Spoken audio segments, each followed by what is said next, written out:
Já passaram mais de 6 meses desde que o protegido de Putin, Bashar Assad, presidente da Síria, praticamente repetiu o feito marcante de Viktor Yanukovych. Ao perceber de vez que ninguém pretendia proteger sua preciosa pessoa do povo revoltado, Assad rapidamente fugiu para Moscou. E não foi à toa, pois certamente não havia lugar para ele na nova Síria, a não ser talvez em uma situação indefinida. Mas o que é a nova Síria? Quem a governa hoje? Quais mudanças significativas ocorreram no país nos últimos 6 meses? A longa guerra civil terminou? Qual é o novo regime político? Os sírios passaram a viver melhor sob as novas autoridades. E como está a situação das bases russas por lá? Hoje vamos analisar detalhadamente a situação política interna que se formou na Síria desde dezembro do ano passado. Claro, vamos analisar isso da forma mais objetiva possível, evitando julgamentos cínicos, mas o mais importante, vamos tentar prever as perspectivas de desenvolvimento futuro da Síria para os próximos anos. Meu nome é Semyon e declaro aberta a sessão. Como viviam? Vamos começar.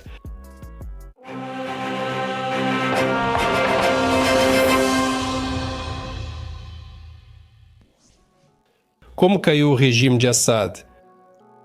Aqui, não vou analisar em detalhes a guerra civil na Síria, o governo de IS, Assad e sua fuga vergonhosa, vou abordar esses eventos apenas brevemente. Para começar, vamos entender como caiu uma das ditaduras mais duradouras do Oriente Médio. Durante 33 anos de 1971 a 2024, a Síria foi governada pela dinastia de ditadores Assad. Primeiro o pai, Hafiz, e depois o filho, chamado Bashar. Em 2011, a vida boa acabou quando muitos sírios se rebelaram contra a pobreza e o caos no país. Assim começou a guerra civil de muitos anos na Síria, que foi acompanhada por atrocidades, repressões e até o uso de gás neurotóxico. Não só contra os rebeldes, mas também contra a população civil, que era suspeita de deslealdade. No início, o regime governante estava à beira da derrota, mas depois Moscou lhe estendeu a mão. O exército da Federação Russa ajudou a derrotar o exército rebelde sírio, o que permitiu a Assad permanecer no poder. Os opositores restantes refugiaram-se no norte, perto da fronteira com a Turquia. A única coisa que salvou os rebeldes da destruição total foi a proteção do presidente turco Erdogan. Assim, Assad restabeleceu o controle sobre a maior parte da Síria, estabilizou e consolidou a situação por vários anos. Entre 2017 e 2024, a linha de frente quase não mudou. Com a proteção poderosa da Rússia, parecia que o ditador sírio continuaria no poder por muito tempo. Depois ele seria enterrado com honras e mumificado, como Lenin ou Mao Tse-tung. Ainda mais paradoxal, nesse contexto, foi a queda de Assad em apenas 12 dias. De forma nada banal, o colosso sírio revelou pés de barro. 27 de novembro de 2024, de forma inesperada, os destacamentos enviados iniciaram uma ofensiva ao norte contra as tropas do governo e, surpreendentemente, conquistaram vitória após vitória. As tropas leais a Assad logo esqueceram sua lealdade e quase não resistiram. A maioria apenas fugiu. Cada um seguiu seu caminho. Poucos queriam morrer por um ditador tão antigo. Como o exército da Federação Russa ficou muito atolado na guerra com a Ucrânia, Putin só pôde ajudar seu aliado com palavras gentis e promessas vazias. Assim, ao perceber que seus dias estavam contados, na manhã de 8 de dezembro, Assad fugiu para a Rússia com parentes e parte de seu círculo próximo. E claro, algo do que foi saqueado durante os longos anos de ditadura. No final das contas, ele permanece lá até hoje, fazendo companhia a Yanukovych. Presidente terrorista. Sim, você não ouviu errado. No lugar do presidente ditador veio o presidente terrorista, ou melhor, ex-terrorista. O nome dele é Ahmed al-Sharaa, mas durante a maior parte da vida ele foi conhecido pelo codinome clandestino Al-Julani. A carreira política e militar dele é tão incomum que daria facilmente para fazer um filme de ação de Hollywood sobre ela, ou melhor ainda, uma série inteira da Netflix. Desde jovem, ele foi um militante islâmico e, no início dos anos 2000, juntou-se à maior organização terrorista do mundo, a Al-Qaeda. Por alguns anos, al-Sharaa atuou no Iraque, mas depois acabou na famosa prisão americana de Abu Ghraib, onde passou longos 5 anos preso. Após ser libertado, ele voltou para a Síria. A guerra civil que começou lá prometia muitas oportunidades para os jihadistas. Lá, ele se tornou um dos comandantes de campo, lutando contra todos os rebeldes de Assad e, mais tarde, contra o Estado Islâmico. É paradoxal, mas o islamista Ashara se opôs ao Estado Islâmico e, decepcionado com a Al-Qaeda, também rompeu com ela. Em 2017, o futuro presidente fundou a Hayat Tahrir ash-Sham, e se aliou a esse grupo rebelde que seguia a Turquia e dependia de seu apoio. Na verdade, essa escolha determinou o seu destino dali em diante. Durante a ofensiva triunfante contra Damasco, foi justamente a Hayat Tahrir ash-Sham que atuou como principal força de ataque e foi a primeira entre todos os grupos rebeldes a entrar na capital. E, consequentemente, esse fato determinou a composição e o caráter das novas autoridades sírias. Afinal, muitos no Ocidente esperavam que, como resultado da derrubada de Assad, chegariam ao poder na Síria aquelas forças de oposição que poderiam ser chamadas, de forma geral, de liberais ou, pelo menos, moderadas e pró-europeias. No fim, o país foi liderado por islamistas, trocando 6 por meia dúzia. O que mudou no sistema político? A propósito, Ash-Shara, desde o início do governo, agiu como um islamista racional, pragmático e sensato, alguém com quem se pode lidar, ao contrário do regime dos ayatollahs no Irã ou dos talibãs no Afeganistão. E até agora essa política ainda traz resultados positivos. Quanto ao sistema político em si, em janeiro de 2025, Ash-Shara, que inicialmente não ocupava nenhum cargo oficial, foi declarado presidente interino da Síria para o período de transição sem qualquer eleição. Assim, o ex-terrorista, contornando até mesmo os procedimentos democráticos formais, assumiu todo o poder por tempo indeterminado. Em março, o cargo de primeiro-ministro da Síria foi extinto. E agora Ash-Shara é ao mesmo tempo chefe de Estado e chefe de governo, o que na prática significa uma consolidação ainda maior do poder em uma só pessoa. Continua. O Conselho do Povo, parlamento sírio sem função durante o governo Assad, foi totalmente dissolvido pelas novas autoridades. Foram anunciadas eleições para um Conselho Legislativo temporário, mas ainda não se sabe quando ocorrerão nem as condições. Portanto, neste momento não existe nenhum órgão na Síria que sequer formalmente limite o poder do chefe de Estado e não há perspectiva de que isso mude tão cedo. Existe uma situação semelhante com a Lei Fundamental do Estado. Na primeira semana após a queda de Assad, o governo de transição declarou que, em breve, uma nova Constituição Democrática da Síria seria adotada. No final, surgiu um substituto chamado Declaração Constitucional, adotado em 13 de março deste ano. Essa Constituição temporária institui um regime presidencialista e minimiza a influência do futuro parlamento.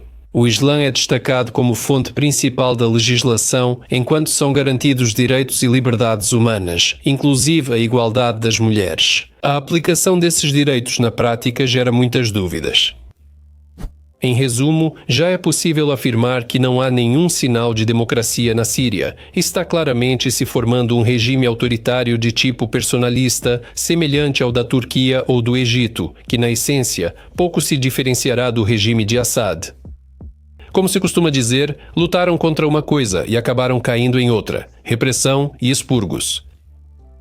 Como confirmação dessa tese, pode-se citar a forma como Ash-Shara lida com seus opositores políticos que até ontem estavam no poder. Especialmente emblemática nesse contexto é a rebelião dos alauítas em março de 2025. A questão é que na Síria, além dos muçulmanos sunitas, grupo ao qual pertence o novo presidente, vivem muitas minorias religiosas e nacionais, entre elas os alauítas. Eles são representantes de um ramo bastante peculiar do islamismo, compondo cerca de 15% da população da Síria. Mas o mais importante é que a família Assad pertencia a esse grupo, por isso, durante o governo do ex-presidente, foram justamente os alauítas que formaram o principal apoio do regime governante. Assad fugiu e, para as novas autoridades, os alauítas eram vistos como cúmplices do regime. Por isso, eles foram alvo de repressões, que muitas vezes assumiam a forma de pogroms espontâneos com execuções dos indesejados, sem julgamento ou investigação, segundo estimativas. Nas primeiras semanas do governo de Ash-Shara, centenas de alauítas foram mortos em todo o país e isso era só o começo. Nova onda de repressão começou em Latakia em março de 2025.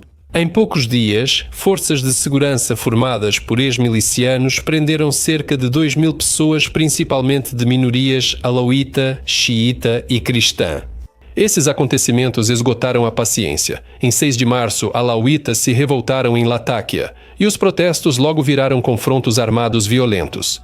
As novas autoridades da Síria logo reprimiram a revolta, usando forças militares e assassinando civis suspeitos de apoiar os alauítas locais. Segundo o Centro Sírio de Monitoramento dos Direitos Humanos, entre 6 e 8 de março de 2025, as autoridades sírias mataram pelo menos 979 civis. Por isso, a comunidade internacional classifica essas ações como limpeza étnica. No entanto, Ashara não foi detido por isso e continuou com as repressões até suprimir praticamente todos os focos de rebelião. O reconhecimento internacional do novo governo. Apesar de parecer estranho, houve avanços significativos na área e a comunidade internacional reconheceu o novo governo da Síria. Isso não foi barrado pelos antigos vínculos com terroristas, nem pela falta de mandato popular, pois nenhum governante sírio atual foi eleito pelo povo. Ashar e seu círculo assumiram o comando do Estado não graças à força da lei, mas exclusivamente graças ao direito do mais forte. Mas, de qualquer forma, acontece que até mesmo com ex-terroristas se fazem negócios, especialmente se isso promete algum benefício. Essas são as realidades da política. No curto governo, Ashar já fez visitas oficiais à Arábia Saudita e Turquia, sendo recebido como igual em todos os lugares. E o número de delegações recebidas por ele já ultrapassou várias dezenas, incluindo, em particular, a ucraniana.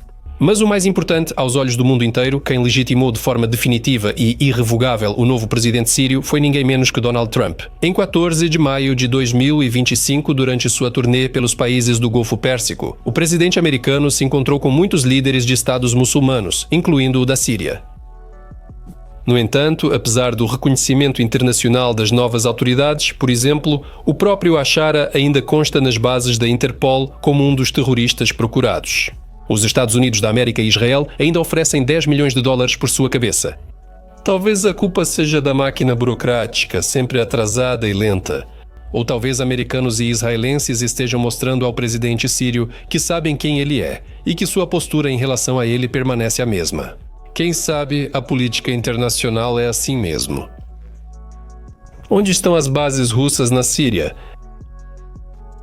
Como eu já disse, a estabilidade do regime de Assad era garantida, em primeiro lugar, pela presença militar russa. Ela era composta por duas grandes bases, Tartus e Keimin. A primeira delas é naval e foi fundada ainda em 1971, de acordo com o desejo da União das Repúblicas Socialistas Soviéticas de ter sua própria frota militar no mar Mediterrâneo.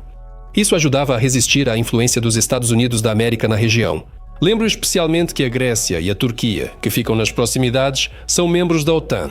E como Moscou já atuava naquela época como o principal aliado da Síria, ter sua própria base em Tartus era de importância vital para ela. Quanto à base em Keimin, ela é também uma base aérea e foi fundada em 2015. Como forma de agradecimento de Assad a Putin pela ajuda fraterna prestada na eliminação dos seus próprios compatriotas rebeldes. Para a Rússia, essa base aérea é importante porque, de fato, serve como o principal centro logístico que conecta o norte do Cáucaso aos países da África.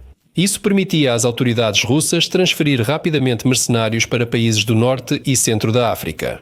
Por exemplo, os wagneritas atuaram ativamente no Sudão, Mali, Burkina Faso, Níger, Moçambique e Líbia, todos passando pela base de Keimi. A queda do regime de Assad permitiu às novas autoridades sírias eliminar a presença militar russa. Isso beneficiou tanto a Ucrânia quanto os principais países ocidentais. Felizmente, Ash-Shara e outros não simpatizavam com Moscou, pois ainda lembravam dos bombardeios em tapete da aviação russa em Alepo, Palmira, Homs, Idlib e várias cidades em 2016. Após mais de meio ano, as bases de Tartus e Keimin permaneceram, mas o número de militares caiu quase pela metade. Segundo dados de satélite, parte dos equipamentos e máquinas foi retirada dessas bases no início do ano. Moscou provavelmente negocia com as novas autoridades da Síria para manter as bases. Aliás, essa questão foi o tema da visita da delegação russa em 28 de janeiro de 2025. Ao mesmo tempo, o Kremlin se prepara para possível evacuação forçada. De qualquer forma, está claro que a decisão final sobre o CRA ainda não foi tomada, mas a influência russa no Oriente Médio já enfraqueceu significativamente. Guerra ou paz? E por fim, vamos responder a uma pergunta que talvez interesse a muitos. E a guerra civil que vinha acontecendo desde 2011 já terminou? A renovação do poder de Assad trouxe a tão esperada paz para a Síria? Os sírios passaram a viver com mais segurança? E já adianto que não há uma resposta definitiva para essas perguntas. Por um lado, a intensidade dos combates diminuiu significativamente nos últimos 6 meses, o que já é algo importante. Mas alcançar ao menos um estado que possa ser caracterizado como uma paz frágil ainda está muito distante. Infelizmente, a queda da ditadura de Assad não trouxe automaticamente paz, tranquilidade e estabilidade.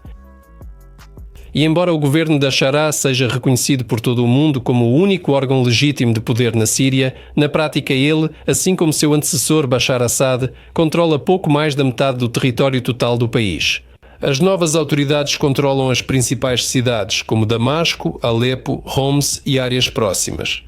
Já, por exemplo, no nordeste da Síria, desde 2012 existe o autoproclamado quase-estado Kurdistão Sírio, com centro na cidade de Rojava, e ele ocupa mais de 1/4 do território do país. No sul da Síria, o poder real está com os drusos, grupo etnoconfessional árabe simpático a Israel e que resiste às autoridades centrais, tanto no período de Assad quanto atualmente.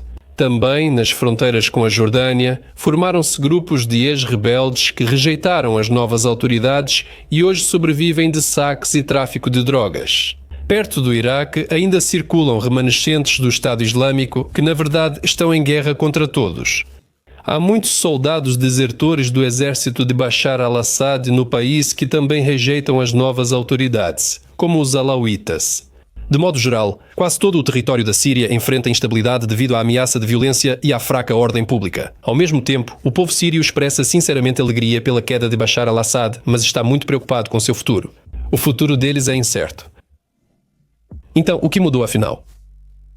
Em resumo, após a queda de Assad, podem surgir conclusões muito desanimadoras. Infelizmente, não há melhorias significativas na Síria, não há avanços positivos nos processos socioeconómicos e não se espera que haja. A esmagadora maioria dos sírios continua vivendo na pobreza e lutando para sobreviver. O funcionamento da economia depende da paz e estabilidade interna, sem as quais não há segurança nem respeito aos direitos humanos. A repressão sangrenta à rebelião dos alauítas comprova isso. Na esfera política, é evidente o surgimento de uma nova ditadura de Ash-Sharaa. Parece que um tirano simplesmente foi substituído por outro. A única mudança fundamental foi a mudança radical no curso da política externa da Síria. Se Assad estava de fato sob o protetorado da Rússia e do Irã xiita, as novas autoridades orientam sua política externa para os estados sunitas e principalmente para a Turquia, o Catar e a Arábia Saudita. Além disso, esse fato teve papel importante na recente guerra de 12 dias entre Israel e Irã. Se Assad ainda estivesse no poder, não se pode descartar que a Síria teria atacado Israel pelo Nordeste, nem que fosse para desviar as forças israelenses ou tentar recuperar as colinas de Golã, perdidas há muito tempo. Agora, a Síria se mantém afastada desse conflito e faz certo, pois já tem problemas internos até demais.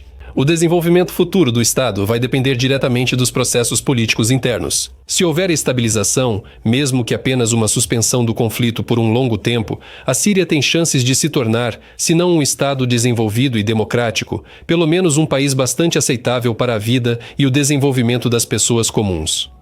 Como vivem, por exemplo, no Iraque, Paquistão e Egito. Mas, de qualquer forma, a migração da Síria para os países europeus continuará. A questão é apenas sobre sua escala e intensidade.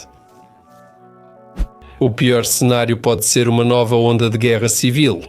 As divergências entre o governo de Bashar, os curdos, os drusos, os grupos islamistas e os remanescentes dos lealistas de Assad podem a qualquer momento levar a confrontos armados em larga escala. Nesse cenário caótico, é provável o ressurgimento do Estado Islâmico ou outros grandes grupos extremistas. E atores externos, como a Turquia ou Israel, inevitavelmente aumentarão sua intervenção nos assuntos internos da Síria, o que facilmente pode levar à fragmentação do país em zonas sunitas, curdas, alauítas e druzas. Assim, a Síria perderá sua unidade de forma definitiva, como ocorreu com a Somália. Será possível entender qual cenário exatamente os acontecimentos na Síria seguirão já nos próximos 2 a 3 anos, talvez até antes. De qualquer forma, estamos observando atentamente esses processos e desejamos sinceramente ao povo sírio sucesso no caminho para alcançar a paz e a prosperidade. Os simples sírios certamente merecem isso. Por hoje é só, até mais a todos.